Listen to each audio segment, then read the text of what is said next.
AEMC instruments, PEL 102 and 103, power and energy loggers, include an 8.4-volt nickel metal hydride battery pack for backup power.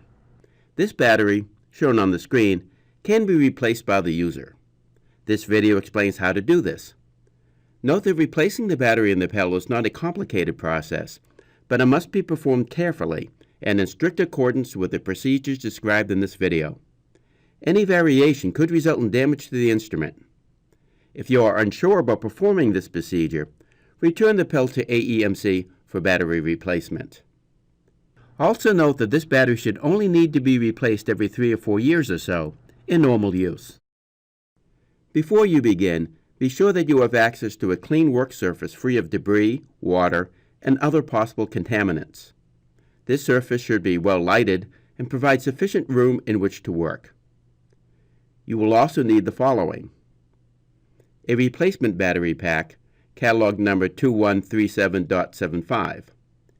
You can order this online through the website shown on the screen.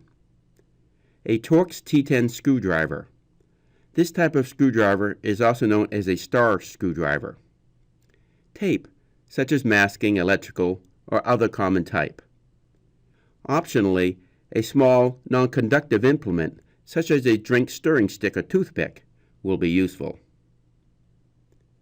To replace the battery in the PEL 102 or 103, disconnect the instrument from all electrical sources and sensor probes. Then follow these steps.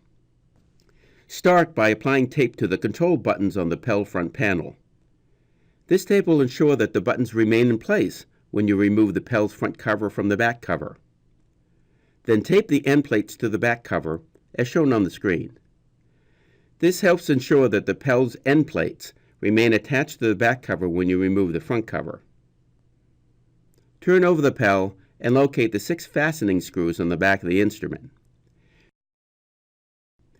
Using the Torx T10 screwdriver, remove these fastening screws. Carefully separate the front cover of the PEL from the back cover. Typically, the two covers fit together very snugly, so it may be difficult at first to separate them. One way to do this is to turn the instrument on its side and then carefully separate each corner in turn, starting with the bottom right corner. Pull the covers apart, ensuring the end plate remains attached to the back cover.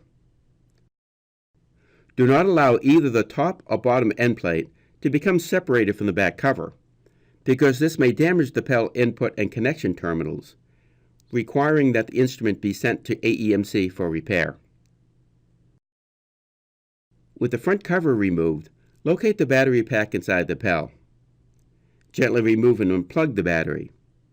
A small implement such as a drink stirring stick, as shown on the screen, can be useful for doing this. Inspect the plug of the replacement battery pack and note the position of the connector pins. Position the plug with the connector pins facing away from the battery pack compartment. In the example shown on the screen, the pins are facing in the direction indicated by the arrow. Then very carefully insert the plug by gently pushing it into the socket within the PEL.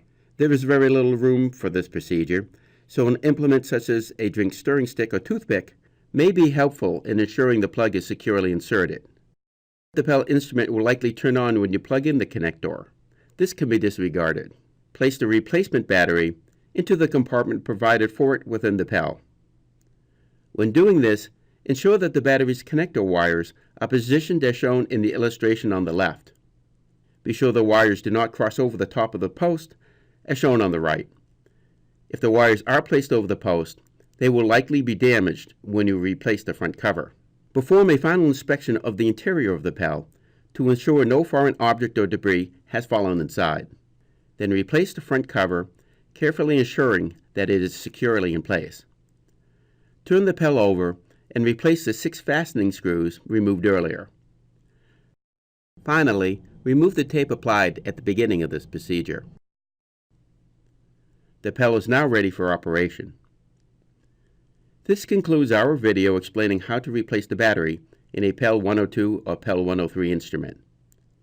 For more videos about AEMC products, please visit our YouTube channel.